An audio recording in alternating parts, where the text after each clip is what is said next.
મોદી સરકારે વસ્તી ગણતરી અંતર્ગત જાતિ આધારિત વસ્તી ગણતરી કરવાનો નિર્ણય કરતા રાજ્ય સરકારના પ્રવક્તા મંત્રી ઋષિકેશ પટેલે આપી પ્રતિક્રિયા। જાતિકીય જનગણના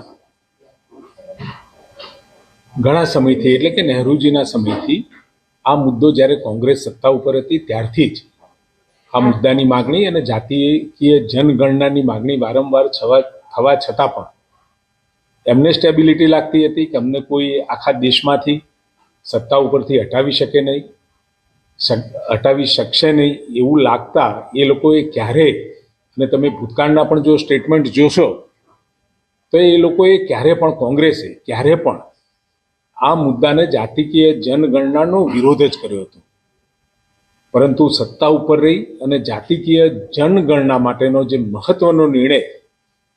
આદરણીય પ્રધાનમંત્રી સાહેબ અને કમિટીએ જે લીધો છે એ આવકારદાયક છે। અને આવકારદાયક એટલા માટે છે, આમાં કોઈ રાજનીતિનો કોઈ પાર્ટ નથી, આમાં કોઈ રાજનીતિ કરવી નહીં, પરંતુ તમામ વર્ગોને સર્વસમાવેશક એની પ્રગતિ થાય અને જે પણ કંઈ આંકડાકીય તથ્યોના આધારે જે પણ સમાજો અથવા જ્ઞાતિઓ પાછળ છે તો એના માટેની યોજનાઓ બની શકે, એના માટેનો આ મુદ્દો છે। અને તમે પણ છેલ્લા કેટલાય સમયથી તમે જોઈ રહ્યા છો કે વારંવાર કોંગ્રેસ ભૂતકાળમાં જેનો વિરોધ કર્યો હતો, એમના દાદા દાદી પિતા આ બધાએ જેનો વિરોધ કર્યો હતો, હવે સત્તા ક્યાંય દૂર દૂર સુધી એમને નજીકના દેખાતા અને જાતિકીય જનગણનાને એ લોકોએ રાજકીય મુદ્દો બનાવ્યો, સત્તા મેળવવા માટેનું હથિયાર બનાવ્યું। અમે તો સત્તા ઉપર છીએ અને સત્તા ઉપર હોવાથી એ અમારા માટે એ વિષય પોલિટિકલ નહીં પરંતુ ડેવલપમેન્ટ અને દરેકના જ્ઞાતિઓના વિકાસ માટેનો આ મુદ્દો બનાવીને અમે આગળ વધી રહ્યા છીએ। સત્તા ઉપર હોવા છતાં ન કરવું અને સત્તા ઉપર રહીને પણ જાતીય જનગણનાવાળો મુદ્દો આદરણીય પ્રધાનમંત્રી મોદી સાહેબે એને મંજૂરી આપી છે, કમિટીએ મંજૂરી આપી છે,